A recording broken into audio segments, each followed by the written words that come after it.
Hey, it's Will here, and today I'm going to be doing a video on living with iPods in 2024.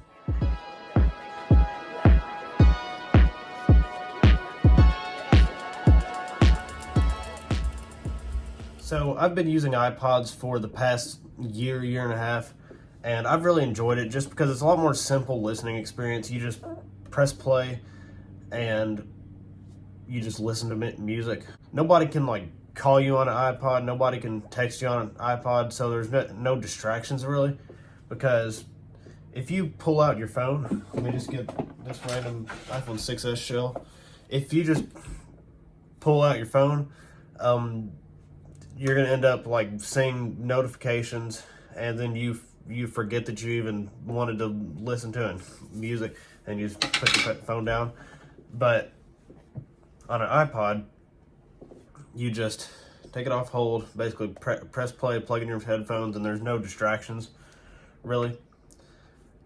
So I'm going to quickly go over which iPods I think are the best. So if you want a small iPod, unfortunately you're going to be looking at a Nano. If you want a screen, if you don't care about having a screen, you can get a Shuffle for pretty cheap, and you can replace the battery, and the battery is not,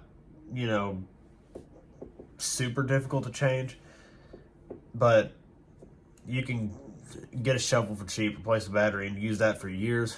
Or you can get one of these Nano 3rd gens, and this is a silver 4 gig one, and I temporarily use this as my main iPod, and it still works perfectly fine. I got this from shopgoodwill.com for like $25 or $30 or something like that.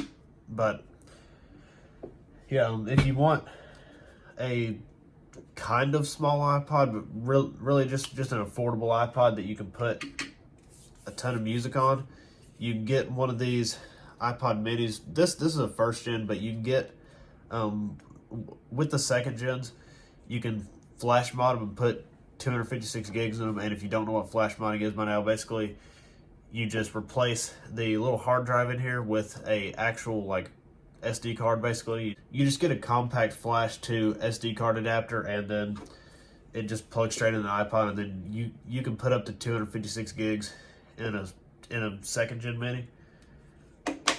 And then if you want just a classic full-size iPod, I recommend the 4th gen, just because it's a classic wide iPod. It's got the classic monochrome screen, but it's new enough to have the click wheel and stuff. And I think it's one of the best looking and best feeling iPods. The 3rd gen is also really nice, but the only problem with the 3rd gen is that you have to charge it through FireWire and stuff. But I would recommend basically the 4th, 5th, or 6th gens. Really the 4th and 5th gens, because the 6th gens and 7th gens are kind of not super affordable right now. I have this 60 gig 5th gen, and I would recommend trying to find a 5.5 gen, but it's kind of hard to do if you're just on eBay and the person doesn't know everything about iPods, because the only way you can tell is that if you go into the music thing, and if there's a search option under audiobooks, that means it's a 5.5 gen. This one's just a normal 5th gen 60 gig.